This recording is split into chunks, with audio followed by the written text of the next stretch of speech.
So welcome to the last lesson in our relations and functions unit, and it's called function notation. We're just going to tweak a little bit the way that we've been looking at linear equations. So we're used to seeing linear equations with two variables, and that is y equals, let's say, 2x plus 1. And what we're going to do is we're just going to change that a little bit, so that instead of seeing the two variables, we have what's called function notation. And so this is f of x, and it's just a way of substituting y. And so in this case, it's 2x plus 1. And what this allows us to do is have multiple functions, right, or equations at the same time without confusion. And then when we put values in place of the x, we actually get to look at the values that we're substituting. So this first one here says f of 1. And so what this is saying is like, okay, what will happen to the function if we replace the x with 1? And it's basically back to grade 9 substitution. So we go, so f of 1, right? And I don't need this, I'm just putting it in there. So f of 1 is negative 11. And so what this means, you can see here now, we can see our x value as y as our y, as well as our y value. So it would be 1, right? Our ordered pair would be 1, negative 1.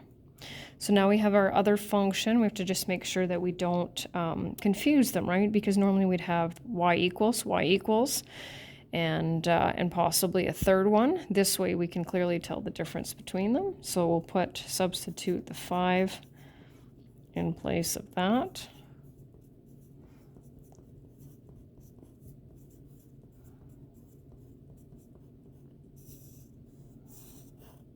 And so once again, we have another ordered pair, right? This is our x value, 5, and this is our y value. So just sliding over here a little bit, can't see both of the functions anymore, but that's okay.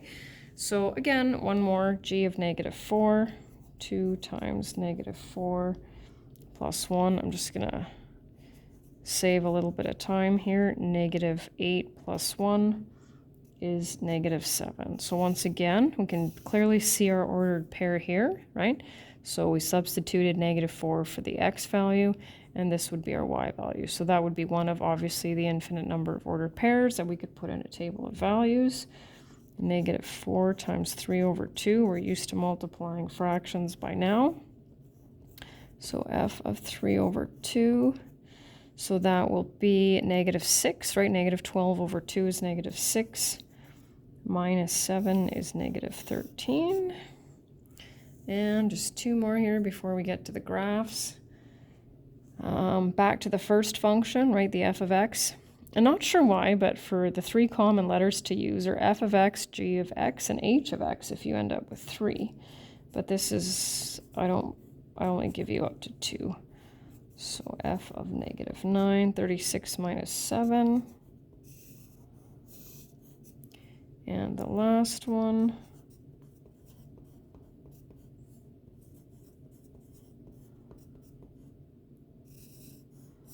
so once again, x value and y value. And so now we're going to move down to the graph here, which we're familiar with. So this is kind of another sort of elements from taking some of the elements from the pink unit. So it says, what is the equation of the line?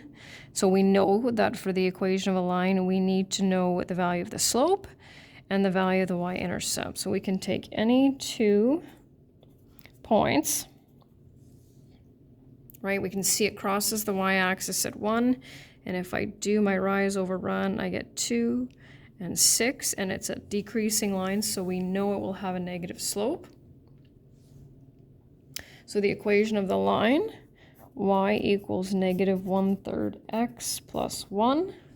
Now if I change it to function notation, I'm just going to replace the y with f of x. That's it.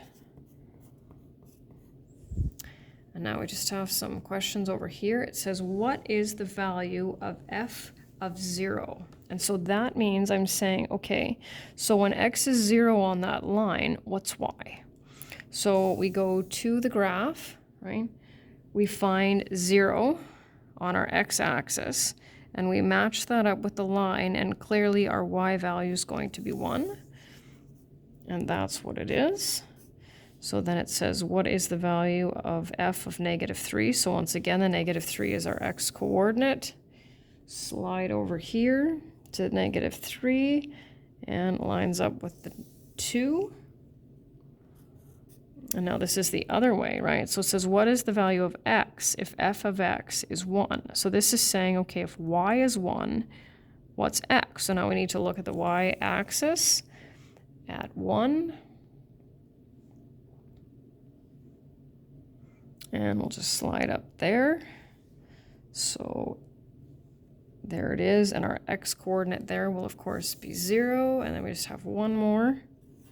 What is the value of x if f of x is 5/2? So that's 2.5.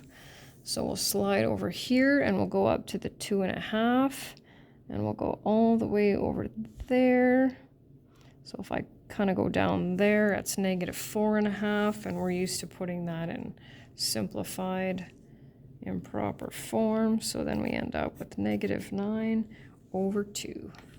And that is the end.